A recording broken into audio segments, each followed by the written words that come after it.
नमस्कार दोस्तों। PSS online class में आपका स्वागत है। तो कक्षा 10 का विज्ञान चल रहा था वन में, जिसका चैप्टर जो पार्ट 1 है रासायनिक, उसमें आपको रासायनिक समीकरण के बारे में समझा दिया था कि रासायनिक समीकरण होती क्या है। अब हमें देखना है कि रासायनिक समीकरण को संतुलित किस प्रकार करते हैं और समीकरण को संतुलित संतुलित करने की आवश्यकता क्यों पड़ी कि हमें समीकरण को संतुलित करना होता है। तो देखते हैं कि रासायनिक समीकरण को संतुलित करना और किस नियम पर आधारित है और कैसे हमें समीकरण को संतुलित करना है। तो जैसे कि हमें यहाँ पे लिखा हुआ है कि रासायनिक समीकरण को क्या करना है, हमें संतुलित करना है। कि जो भी हमारे पास में रासायनिक समीकरण है, मैंने आपको बता दी थी कि रासायनिक अभिक्रिया और रासायनिक समीकरण में अंतर क्या होता है। मैंने आपको बता दिया था कि रासायनिक समीकरण और रासायनिक अभिक्रिया में क्या अंतर था। अब यहाँ पर हम समझेंगे कि रासायनिक समीकरण को संतुलित करना की आवश्यकता क्यों पड़ी, हमें संतुलित क्यों करना है। तो हम समझेंगे किसके अनुसार, द्रव्यमान संरक्षण का नियम। जो द्रव्यमान संरक्षण का नियम होता है वो क्या होता है, समझते हैं कि किसी भी रासायनिक अभिक्रिया में, यानी कोई भी हमारे पास में रासायनिक अभिक्रिया है, रासायनिक अभिक्रिया में न तो द्रव्यमान का निर्माण होता है और न ही द्रव्यमान का विनाश होता है। कहने का तात्पर्य मेरा यह है कि अगर हम कोई भी किसी भी पदार्थ में किसी भी पदार्थ में हम रासायनिक अभिक्रिया कराएं तो उसके द्रव्यमान में कोई भी परिवर्तन नहीं होता है। ये चाहे वो हमारे अभिकारक हो या उत्पाद हो, दोनों में मात्रा बराबर होती है, कोई किसी का भी नष्ट नहीं होता है। कहने का तात्पर्य मेरा यह है कि द्रव्यमान का निर्माण यानी कि ज्यादा मात्रा में ज्यादा मात्रा में द्रव्यमान नहीं होता है। जो पहले था, यानी कि जो अभिकारकों का द्रव्यमान है वही उत्पाद का द्रव्यमान भी होता है। ये नहीं कि यदि यहाँ पर हमारा द्रव्यमान अभिकारकों का अलग है और उत्पादों का अधिक होगा या कम होगा, इस पर निर्भर नहीं होता। तो ये होता है हमारे पास में द्रव्यमान संरक्षण का नियम। क्या है कि किसी भी रासायनिक अभिक्रिया में न तो द्रव्यमान का निर्माण होता है और न ही विनाश, जितना था उतना का उतना ही रहता है अभिकारक और उत्पाद दोनों में। इसका निष्कर्ष क्या निकला है इसको समझेंगे। इसका निष्कर्ष क्या है, निष्कर्ष है कि रासायनिक अभिक्रिया से पहले, जो रासायनिक अभिक्रिया थी उससे पहले एवं उसके बाद प्रत्येक पदार्थ के जो परमाणु है, यहाँ पर ये शब्द को समझेंगे, परमाणुओं की संख्या क्या रहती है, समान होनी चाहिए। समझ गएंगे निष्कर्ष क्या निकला है इस रूल के, इस नियम के अनुसार। इस नियम के अनुसार क्या नियम निष्कर्ष निकला है समझेंगे कि रासायनिक अभिक्रिया से पहले, जो हम रासायनिक अभिक्रिया कर रहे हैं उससे पहले एवं उसके बाद, यानी रासायनिक क्रिया है, क्रिया करने के पश्चात प्रति एक पदार्थ के, जो भी हमारे रासायनिक क्रिया में अभिक्रिया में भाग लेने वाले पदार्थ हैं, तो उसमें परमाणुओं की संख्या क्या होनी चाहिए, समान होनी चाहिए। ये नहीं कि अगर हमारे पास में यहाँ पर हाइड्रोजन अलग मात्रा में है, हाइड्रोजन के परमाणु अलग है और इस अभिकारक में हाइड्रोजन परमाणु अलग है और उत्पाद में अलग है, वो बराबर बराबर होने चाहिए। दोनों और क्या होनी चाहिए, मात्राएं, परमाणुओं की संख्या क्या होनी चाहिए, समान होनी चाहिए। अब जैसे कि हम इसको एग्जाम्पल से समझेंगे, जैसे कि जिंक की सल्फ्यूरिक अम्ल से हमने क्रिया कर रहे हैं, तो हमारे पास में Zn, जिंक का संकेत Zn होता है और सल्फ्यूरिक अम्ल होता है H2SO4। तो जब इन्होंने आपस में रिएक्शन करा तो इन्होंने एक उत्पाद बनाया। ये अभिकारक होते हैं और ये उत्पाद होते हैं। तो इन्होंने उत्पाद क्या करा, ZnSO4 जिंक सल्फेट को इन्होंने बना लिया और H2N से बाहर निकल गया। तो अब देखते हैं कि अभिकारक और उत्पाद में परमाणुओं की संख्या बराबर है या नहीं। अब यहाँ पर Z कितना है, 1, यहाँ पर भी कितना 1, S सल्फर कितने 1 है, यहाँ पर 1, ऑक्सीजन की मात्रा कितनी है 4, यहाँ पर भी 4, और यहाँ पर हाइड्रोजन की मात्रा कितनी है 2 अणु है और यहाँ पर कितने हमारे 2 हैं। तो अब ये बैलेंस है, इसमें हमें अपने पास से कोई भी क्रिया नहीं, कोई किसी संख्या से भी गुणा नहीं करनी पड़ेगी। ये जो हमारे पास में रासायनिक अभिक्रिया है ये संतुलित है। जैसे कि अब हमने दूसरी दूसरी अभिक्रिया लिया, कॉपर की हमने ऑक्सीजन के साथ में क्रिया करी, कॉपर की ऑक्सीजन के साथ में हमने क्रिया करी। कॉपर का संकेत होता है Cu, ऑक्सीजन गैस होती है, ये सॉलिड होता है, ठोस होता है, और ये हमारे पास में गैस होती है।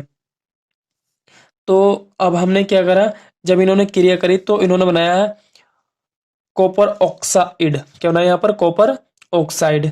तो अब यहाँ पर देखेंगे ऑक्सीजन की मात्रा कितनी है, 2 है, और यहाँ पर कितने थे, 1। तो जब यहाँ पर 1 थे तो हमने यहाँ पर 2 है, तो इस साइड में ऑक्सीजन का अणु कितना होना चाहिए, 2। तो हमने यहाँ पर 2 से मल्टीप्लाई, अब कॉपर कितने हो गए यहाँ पर 2। जब यहाँ पर कॉपर 2 हो गए तो यहाँ पर नहीं था, तो हमने 2 से मल्टीप्लाई करी और ये हमारी समीकरण क्या हुई, बैलेंस होगी। अब हमें देखना है कि रासायनिक अभिक्रियाओं के प्रकार। अब तक हमने आपको रासायनिक अभिक्रिया के बारे में पढ़ाया था कि अभी रासायनिक अभिक्रिया क्या होती है। अब पढ़ेंगे हम रासायनिक अभिक्रियाओं के प्रकार की, रासायनिक अभिक्रिया कितने प्रकार की होती हैं। तो देखते हैं कि रासायनिक अभिक्रिया कितने प्रकार की होती हैं। तो अभिक्रियाओं के कारण, जो भी हमारे पास में अभिक्रिया हैं, अभिक्रियाओं के कारण होने वाले रासायनिक परिवर्तन, जो हमारे पास जो जिन पदार्थों में हम अभिक्रिया करते हैं, तो अभिक्रिया के कारण जो रासायनिक परिवर्तन होते हैं, अभिक्रिया में जो रासायनिक परिवर्तन होते हैं, उसके आधार पर रासायनिक अभिक्रियाओं का वर्गीकरण किया गया है। तो कितने भागों में वर्गीकरण किया गया है, तो देखते हैं कौन कौन से होते हैं। तो जैसे कि हमारा पहला संयोजन अभिक्रिया, क्या है, संयोजन अभिक्रिया। तो संयोजन का मतलब आप समझ गए होंगे, संयोग करना, क्या, संयोग। और संयोग का मतलब होता है जोड़ना, क्या होता है, जोड़ना। संयोग का मतलब होता है जोड़ना। तो आप समझे संयोजन यानी संयोग करना। तो अब हम किस चीज का संयोग करेंगे, अब हम इसके डेफिनेशन को समझते हैं। जब दो या दो से अधिक पदार्थ, हमने दो लिया या दो से अधिक पदार्थ लिया, संयोग करके, संयोग उनको जोड़ के एक उत्पाद का निर्माण होता है, ऐसी अभिक्रियाओं को संयोजन अभिक्रिया कहते हैं। समझेंगे। देखो हमने दो पदार्थ लिए, तो फॉर एग्जाम्पल जैसे हमने लिया हाइड्रोजन तथा ऑक्सीजन को लिया, हाइड्रोजन को लिया, ऑक्सीजन, हमने दो पदार्थ लिए और इन दोनों को अभिक्रिया कराया। क्या करा, दो अधिक, क्या, दो या दो से अधिक पदार्थ क्या करके संयोग करके, दो पदार्थ थे, इन्होंने संयोग किया और एक उत्पाद, क्या, एक उत्पाद का क्या कर दिया इन्होंने, निर्माण किया। तो यहाँ पर हमारे पास में हाइड्रोजन था जो गैस की अवस्था में, ऑक्सीजन किस अवस्था में, गैस की अवस्था में, इन दोनों ने संयोग किया, संयोग करके हमारा बनाया जल, क्या बनाया, जल, और जो लिक्विड अवस्था में होता है। तो यहाँ पर हमें क्या समझा है कि हमारे दो या दो से अधिक पदार्थ संयोग करके एकल उत्पाद बनाते हैं। तो ऐसी अभिक्रिया जो इस प्रकार की अभिक्रिया होती है, उन्हें कहते हैं हम संयोजन अभिक्रिया। तो आपको संयोजन अभिक्रिया समझ आ गए होंगे। तो इसका अगला एग्जाम्पल देखेंगे, कोयले का दहन। जो कोयला होता है, कोयला का जो संकेत होता है वो कार्बन मतलब C होता है। तो कार्बन कैसी अवस्था में पाया जाता है, ठोस अवस्था में, और ऑक्सीजन। और दहन के लिए सबसे अच्छी जो दहन की क्रिया करती है वो ऑक्सीजन गैस होती है। तो हमने क्या करा, कार्बन को ऑक्सीजन के साथ में क्रिया कराई और इन्होंने एक क्या बना लिया, कार्बन डाइऑक्साइड गैस को बना लिया। ये सॉलिड था, ये गैस था, इन्होंने अब गैस का निर्माण किया। तो तात्पर्य हमारा ये है कि हमें ये नहीं देखना कि क्या बना रहा है, हमें बस ये चेक करना है, क्या चेक करना है, हमें ये चेक करना है कि जब दो या दो से अधिक जो परमाणु हैं, जो पदार्थ हैं, सॉरी, जो पदार्थ हैं, वो संयोग करके कितना प्रोडक्ट दे रहे हैं हमें, एक प्रोडक्ट देते हैं। तो इस प्रकार की जो हमारे पास में क्या होती है, अभिक्रियाएं होती हैं, क्या होती हैं, अभिक्रियाएं होती हैं, तो उनको कहते हैं हम संयोजन अभिक्रियाएं। तो आपको संयोजन अभिक्रियाएं समझ में आ गई होंगी। तो अब चलते हैं नेक्स्ट। तो अब हमारे पास में दूसरे एग्जाम्पल नंबर 3 है। अब उसी का है संयोजन अभिक्रिया का। जो संयोजन अभिक्रिया है, कैल्शियम ऑक्साइड की जल के साथ में हमने क्रिया, ये हमें बहुत महत्वपूर्ण क्रिया है। ये हमें जब हम NaCl के हम जो प्रश्नावली करते होंगे वहां पर ये सारी रिएक्शन आएंगी, तो इन्हें ध्यान से समझ के चलना, जिससे आप जब हम अभ्यास में जाएंगे तो इन्हें करने में हमें आसानी हो। इसलिए मैंने इन्हें को लिख भी दिया क्रिया, अन्यथा मैं डायरेक्ट भी इनको लिख सकता था। तो अब हमने क्या करा, कैल्शियम ऑक्साइड यानी जिसे हम कहते हैं बिना बुझा चूना। बिना बुझा चूना मतलब आप सभी जानते हैं, जो कली होती है जिससे हम अपने घरों मकानों पर पेंट भी करते हैं, पुताई, जिसको हम देहाती भाषा में पुताई बोल देते हैं, पेंट करते हैं। तो ये होता है बिना बुझा चूना। जब हम उसको जल में क्रिया कराते हैं तो वो बुझा हुआ चूना बन जाता है, कैल्शियम ऑक्साइड।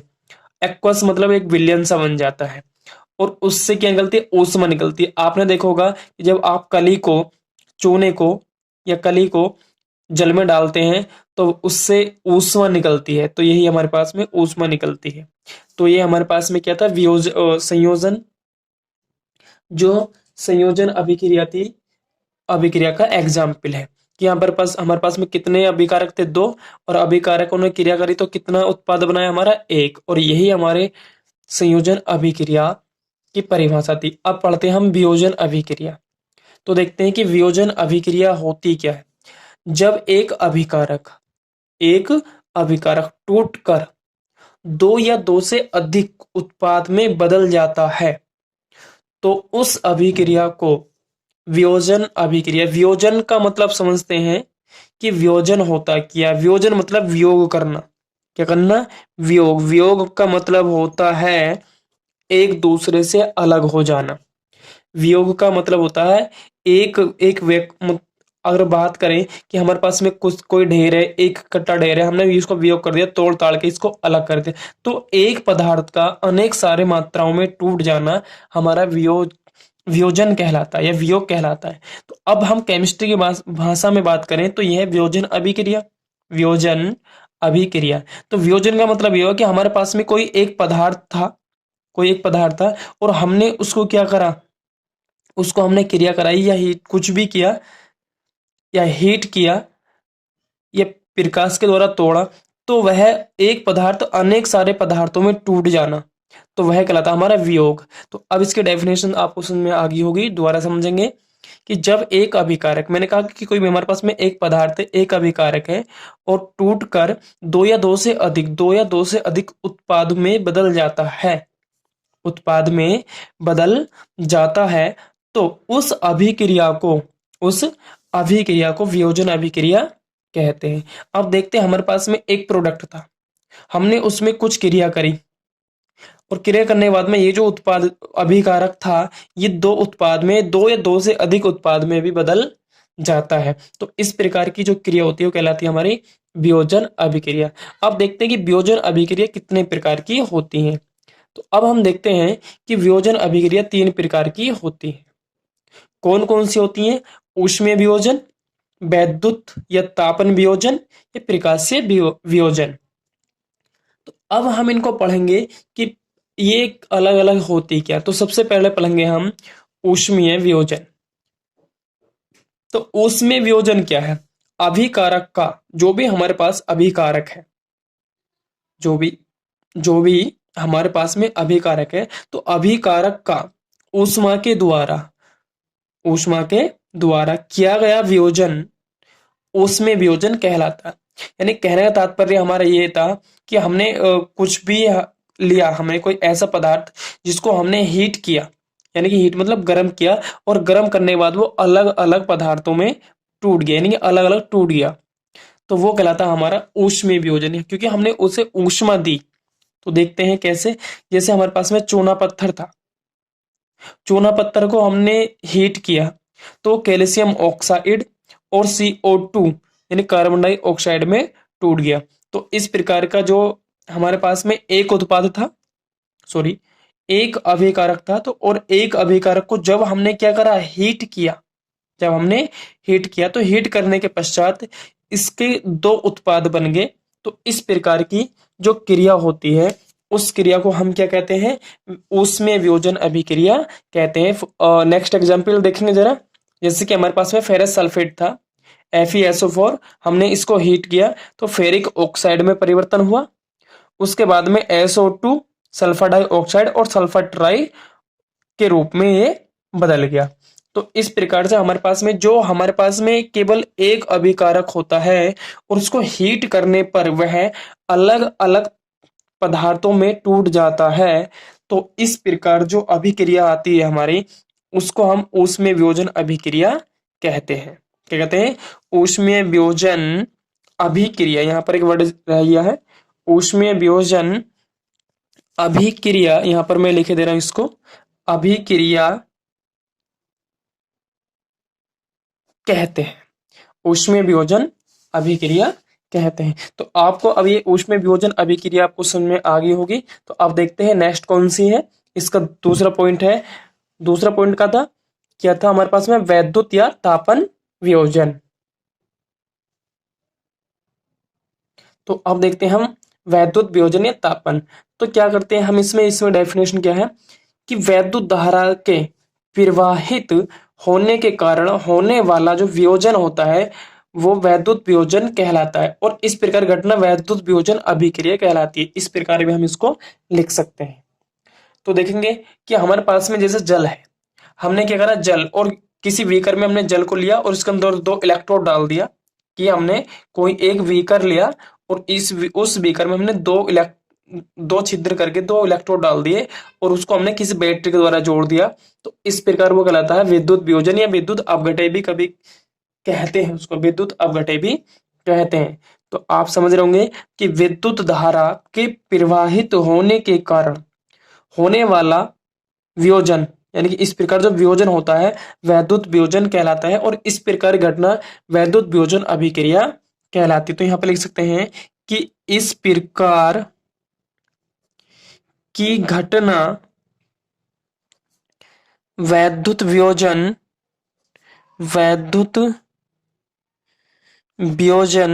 अभिक्रिया कहलाती है। वैद्युत वियोजन अभिक्रिया कहलाती है। तो जैसे कि आप समझेंगे इसके एग्जाम्पल को, तो हमारे पास में जैसे कि हमारे पास में जल था, जल में हमने वैद्युत धारा प्रवाहित किया तो वह हाइड्रोजन और ऑक्सीजन के रूप में टूट गया। तो इस देखो अभी भी क्या हमारे पास में केवल एक ही अभिकारक है, और वियोजन का मतलब होता है कि एक अभिकारक अलग अलग पदार्थों में टूट जाए, अलग अलग उत्पाद बनाए, तो वियोजन अभिक्रिया कहलाती है। अब कौन सी वियोजन है? यह वैद्युत वियोजन। क्यों? क्योंकि हमने इसका वियोजन विद्युत के बिजली के द्वारा किया, करंट के द्वारा क्या, इलेक्ट्रिक करंट के द्वारा हमने वियोजन किया है। अब हम देखते हैं तीसरा वियोजन क्या है। तीसरा वियोजन किस प्रकार की अभिक्रिया? प्रकाशीय वियोजन अभिक्रिया भी, जो प्रकाशीय वियोजन है। अभिक्रिया की बात करें तो प्रकाशीय वियोजन अभिक्रिया, इस प्रकार भी हम इसको लिख सकते हैं, लिखते हैं, क्योंकि हमें अभिक्रियाओं के बारे में ही बता रहे हैं। तो आप यहाँ पर लिख भी लेना कि प्रकाशीय वियोजन अभिक्रिया, पूरा लिख लेना। मैंने आपको शॉर्ट में ही समझाने की कोशिश की है, अब मैं बता रहा हूं आपको यहाँ पर। अब देखते हैं कि इसमें होता क्या है। इसमें क्या होता है? यह होता है सूर्य के प्रकाश की उपस्थिति में, जो सूर्य के प्रकाश है उसकी उपस्थिति में होने वाला वियोजन प्रकाशीय वियोजन कहलाता है। क्या कहलाता है? प्रकाशीय वियोजन कहलाता है। यदि हमने किसी भी चीज को हमने सूर्य के प्रकाश की उपस्थिति में रखा, कि बाहर रख दिया, और जो वह टूटने जो लगता है, टूटने की क्रिया, वो प्रकाशीय वियोजन कहलाती है। इस प्रकार घटना जो होती है वो प्रकाशीय वियोजन अभिक्रिया कहलाती है। ये भी आप लिख सकते हैं। तो आप इसके एग्जाम्पल देखेंगे कि इसके एग्जाम्पल क्या है। तो इसके एग्जाम्पल है कि हमारे पास में सिल्वर क्लोराइड था, हमने इस पर सिल्वर क्लोराइड पर हमने प्रकाश की किरणें भेजी, प्रकाश आपतित किया, और जब किया तो यह टूट करके अलग अलग 2 भागों में बढ़ गया। 2 उत्पाद इसने बना लिए। एक अभिकारक था और इस अभिकारक ने 2 उत्पाद बनाए। तो इस प्रकार की घटना हमारी वियोजन कहलाती है। वियोजन आप समझ गए। तो अभी किस प्रकार का वियोजन है? यह है वियोजन सूर्य का प्रकाश द्वारा, यानी प्रकाशीय वियोजन। वियोजन का मतलब मैंने आपको डेफिनेशन पहले बताई थी कि कोई एक अभिकारक टूटकर अलग अलग दो उत्पाद बनाए, दो या दो से अधिक उत्पाद बनाए, तो इस प्रकार का जो वियोजन कहलाता है वो क्या कहलाता है? वियोजन कहलाता है। वियोजन कहलाता है। तो आपको अब समझ गए वियोजन क्या है। अब किस प्रकार का वियोजन है? ये वियोजन है हमारे पास में प्रकाशीय वियोजन। अब इसकी एक और रह गई है विस्थापन वियोजन। तो विस्थापन वियोजन के बारे में हम पढ़ेंगे कि विस्थापन वियोजन होता क्या है। तो विस्थापन वियोजन के बारे में देखिए, वह रासायनिक अभिक्रिया, ये बहुत मोस्ट है, इंपोर्टेंट है, ये बहुत मोस्ट चीज है कक्षा 10 के लिए, कि वह रासायनिक अभिक्रिया जिसमें अधिक क्रियाशील तत्व, जिसमें अधिक क्रियाशील तत्व कम क्रियाशील तत्व को उसके यौगिक से विस्थापित कर देती है। क्या कर देती है? विस्थापित कर देती है। और इस प्रकार की जो क्रिया होती है, इस प्रकार की जो क्रिया होती है कहलाती है वो विस्थापन अभिक्रिया कहलाती है। तो कम क्रियाशील जो है, सॉरी, जो अधिक क्रियाशील है तत्व है, वो क्या करती है? कम क्रियाशील तत्व को उसके यौगिक से क्या कर देती है? विस्थापित कर देती है। जैसे कि हमारे पास में एक तत्व है Fe जो धातु है, और हमारे पास में एक यौगिक है CuSO4। मैंने कहा अधिक अधिक क्रियाशील तत्व, तो ये हमारे पास में अधिक क्रियाशील तत्व है और ये यौगिक है। तो ये जो धातु है इसको विस्थापित जब रिएक्शन करेगी तो इसको विस्थापित कर देगी। तो ये कम क्रियाशील है Cu, और Fe क्या? अधिक क्रियाशील। तो इसको अपने यहाँ से हटा देगी और इसको इस अपना स्थान लेगी और इसको अलग कर देगी। तो जैसे कि Fe ने कॉपर सल्फेट को रिएक्शन किया, तो यहाँ पर क्या हुआ? इसने FeSO4 यानी फेरस सल्फेट बनाया और कॉपर को अलग विस्थापित कर दिया। तो ये कहलाती है हमारे पास में क्या? विस्थापन अभिक्रिया। तो इसका एक एग्जाम्पल ये है।